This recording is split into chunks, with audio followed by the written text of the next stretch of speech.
And joining us right now is John Felmy, an economist for the American Petroleum Institute. Good day to have you. Given what has happened in the last week with the Keystone Pipeline project, finally it goes to the president's desk.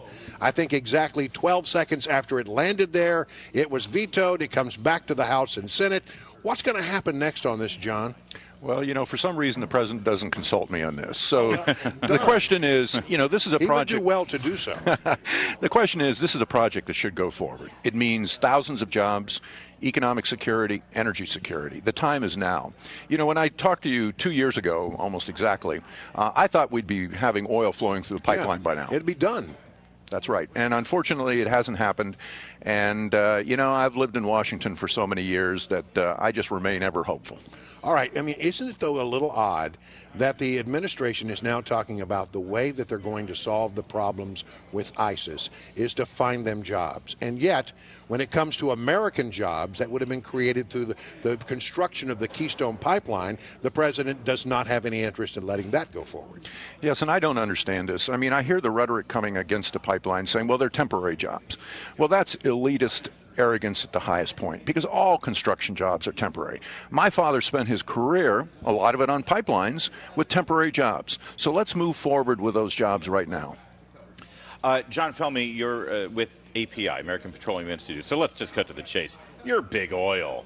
We can't trust anything that you have to say here, right? But what's funny is if you listen to Barack Obama over the last 6 months to a year, he sounds like he's the spokesperson for big oil, because he's been trumpeting how great domestic oil production has been and how it's been such a boon to our economy. It's funny how temporary jobs never creeps into the dialogue when he talks about all of the drilling that's been going on and all of those things. Have you been able to point out the fact that the president has completely talking from both sides of his mouth here when he trumpets how oil has helped the economy under him, and frankly the economy would be nothing under him without the oil production in America, and yet he says that the Keystone Pipeline is going to have no economic benefit? Well, I just don't understand what's happening in most of this administration. The key thing is, going forward, we've had dramatic increases in oil production on private and state lands. It's declined on federal lands for which the president has responsibility. So those are clear facts. Let's be really clear about that.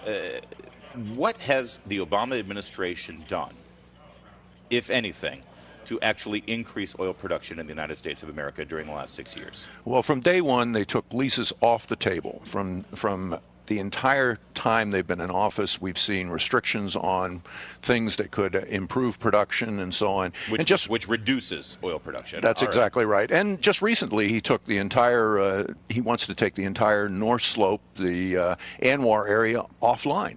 And that's really sad, because that could be 1 million barrels a day for 30 years. All right, I asked you what he did to increase oil production, and you told me all the things that he did to decrease oil production. So really, this administration's done nothing with regard to the increase in oil production. Well, in fairness, they have done some things that have moved forward. We've seen after the lease moratorium, we've seen some changes. We've seen some lease sales and so on. But the key thing is, what more could they do? Yeah. And that's really, because every time we increase production, it reduces our deficit, and that stimulates the economy. All right, so getting back to the Keystone Pipeline matter, it's back in the hands of the House and the Senate. I don't think they have the votes to override here, but if they were somehow to do it, it would be a miracle, I think, at this point. The State Department is still reviewing this matter. They've been reviewing this matter for 2,300 days. 2,300 days. Do you have any hope at all that the State Department will go forward and finish their review and recommend that the pipeline be built? Or is this just a lost cause at this point? Well, as a former dirt poor country boy who's been lucky through most of my life, I always have hope. And the key thing is, let's get it done. It's good for the American people. It's good for workers. It's good for the economy. Are you having any, I'm guessing that your organization, the American Petroleum Institute, is having some intense conversations with some of the Democrats that might be on the bubble there. What's it looking like right now in terms of an override? Well, I don't work Capitol Hill. I'm not a lobbyist. Sure that we're having fairly intense conversations with everybody to let them know that, your vote is going to be important in terms of this national policy. And, vote what you think is right, but this will help the American economy. Why? Let's just talk about a little bit of good news that's out there right now. It's the price of gas is relatively low. It's around $2.50 a gallon in most places I'm seeing in the local area. At one point, I actually got a tank of gas at $1.99 a gallon. I couldn't believe it. It was wonderful. What's going on? What's driving that? And what happens? How long is that going to be the case? Well, what was driving it was the dramatic increase in U.S. oil production. It came online right when we needed it, and we saw an increase of 4 to 5 million barrels a day, which basically in Econ 101 had the price fall, and gasoline followed. So the key thing is going forward, what will happen with other world supplies? U.S. production is likely to continue because of everything, the momentum in there. But here's the thing. The United States government the Obama administration did absolutely nothing to help that situation. Yet they gained the benefit from it because when people are paying less for gas, they feel better about the economy, they feel better about the life, they got more jingle in their pocket, and they look at the president and say, oh, well, it's good to be under the Obama administration right now. Honestly, they've done nothing to support the oil industry, but they're reaping a benefit because oil prices are low.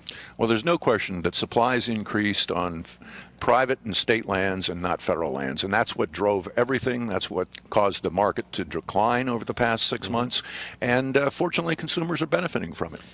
Back to Keystone, Canada can't wait forever. What do we think they're going to do here? Because they can easily just send this oil to Vancouver and ship it straight to China off of their western coast. Well, and that would be really unfortunate because the key thing is the oil sands are going to be developed. They're worth roughly between 5 and 10 times Canada's GDP. The arguments that they're not going to be developed are just plain silly.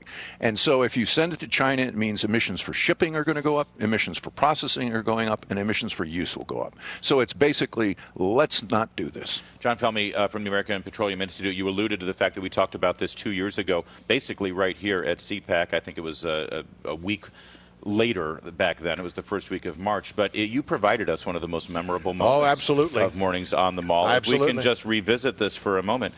This is Cut 12, Mike McKay. Let's walk down memory lane. Interview by somebody, well, I didn't awaken to it, but it was on this morning on station. I don't know how it got onto my radio, but nonetheless, it would interview. I don't know. It must have been during the night I did something with the dial. Nancy Pelosi admitting that she heard you on Mornings on the Mall, but she not sure how. She doesn't know how WML got on her radio. Yeah. But she was listening to you talking about this very issue 2 years ago. Anything you want to say to the minority leader? We know she's listening. Well, what I quoted was 42,000 increases in jobs, according to the State Department. If she has a problem with that, read the report. All right.